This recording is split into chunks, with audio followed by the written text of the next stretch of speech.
GC आमतौर पर 4 बजे उठता है और अपने सीनियर को रिपोर्ट करता है ताकि वो अपने दिन को शुरू कर सके।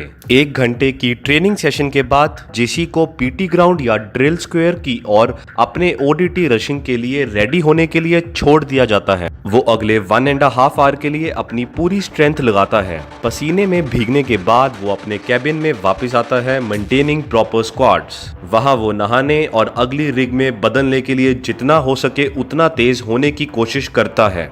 फिर अपने ब्रेकफास्ट में कुछ अच्छा होने की उम्मीद में वो विक्रम बत्रा मेस की ओर बढ़ते हैं and ending up sitting next to a senior.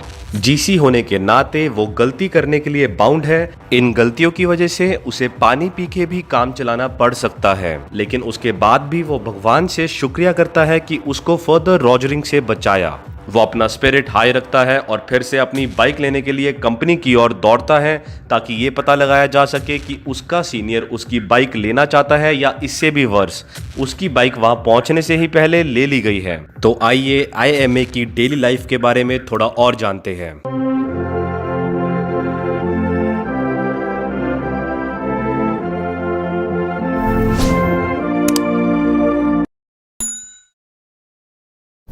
किसी तरह जीसी अपनी क्लासेस में टाइम से पहुंचता है, जहां उसको टायर्डनेस की वजह से नींद आती है, चाहे वो फर्स्ट बेंच पे बैठे हो या लास्ट रो में। वहां भी उसका फॉर्च्यून उसका साथ नहीं देता because his directing staff start taking his happiness for sleeping. फिर या तो उसे फुल बैटल लोड के साथ 20 किलोमीटर के रूट मार्च जैसी पनिशमेंट से रिवॉर्ड किया जाता है, या सिर्फ क्लास के अंदर फनी थिंग्स करने को बोला जाता है। फाइनली भगवान उनकी प्रेयर सुनता है और लेक्चर ओवर हो जाता है, लेकिन फिर से वही हिस्ट्री रिपीट की जाती है। Somehow feeling disgusted yet keeping his calm, the lectures are over और फिर उन्हें प्रॉपर स्क्वाड्स में लंच के लिए आगे बढ़ने के लिए अलाउ किया जाता है। लेकिन कई बार उसकी भूख उसके ड्रिल इंस्ट्रक्टर के साथ समाप्त हो जाती है, जो उसे इम्प्रॉपर स्क्वाड्स में जाने की वजह से पनिशमेंट देता है, या फिर और रीजंस के लिए जैसे कि not wishing instructor perhaps out of all his eagerness to reach the mess. उसकी बैड लक की वजह से उसे अपना लंच करने को नहीं मिलता, या तो कुछ सीनियर के कारण जो उसको रास्ते में या मेस में मिल जाते हैं। वो अपने कैबिन में वापस आते हुए उम्मीद करता है कि अब कुछ गलत नहीं होगा। वो अपने सीनियर के मैसेज को रिसीव करता है, जिसने उनमें से एक के कारण पूरे कोर्स को बुलाया है। पूरे आफ्टरनून तक लगातार वो कोर्स स्पिरिट के नाम पर अनऑफिशियल ट्रेनिंग से गुजरता है। शाम को वो खुद को कंटेंट करने के लिए अपनी पूरी कोशिश करता है, यहाँ तक कि टी रूम को भी नहीं देखता जहाँ शाम की चाय और स्नैक्स को सीनियर लोग एंजॉय कर रहे हैं। अब आता है दिन का सबसे टफेस्ट पार्ट, जो है स्टडी पीरियड। इस टाइम के दौरान थकावट से वो अपनी आंखों को खुला रखने के लिए अपने लेवल पर बहुत ज्यादा कोशिश करता है ताकि उसे नींद ना आए। कभी कभी अगर वो लकी रहा तो वो बिना पकड़े हुए कुछ टाइम के लिए सो जाता है, लेकिन ज्यादातर बार उसको यहाँ भी पनिश किया जाता है।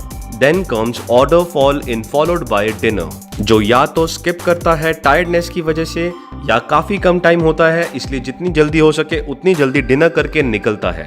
विंटर्स के टाइम मसूरी नाइट्स का ट्रेडिशन है, जहां जीसी हर 20 मिनट में ठंडे पानी का एक मग पीता है और मसूरी को स्टेयर करता है। फन पार्ट ये है कि जीसी को गर्मी को एज्यूम करना होता है मसूरी लाइट को देखते हुए। ये विल पावर का टेस्ट है। बटालियन फॉलेंस भी है, जहां बटालियन ड्यूटी ऑफिसर आपको रगड़ा दे सकते हैं, यानी पनिशमेंट। जीसी को इस समय काफी बुरा लगता है, जहां पूरी तरह से थका हुआ है, सोना चाहता है, लेकिन रात में पीटी फिजिकल ट्रेनिंग के लिए जाना पड़ता है। एंड में वो अपना पेट भरता है और बिस्तर पर लेट जाता है। भगवान को शुक्रिया करता है कि उसकी ट्रेनिंग का एक और दिन खत्म हो गया। अपनी लीव के लिए बचे दिनों को गिनता है, यानी मिड टर्म ब्रेक या टर्म ब्रेक। वो अपने साथ हुए सभी बुरे को दूर कर देता है और होप करता है कि एक दिन वो जो भी जिंदगी में चाहता है उसको अचीव करेगा, अपने आप को साबित करेगा अपने परिवार और दुनिया को कि वो एक मर्द है। हिम्मत से भरा, पेशेंस और एंड्योरेंस से अपनी लाइफ में एक सच्चा लीडर बनने के लिए। शेयर करिए इस वीडियो को अपने दोस्तों के साथ। See you soon in next video.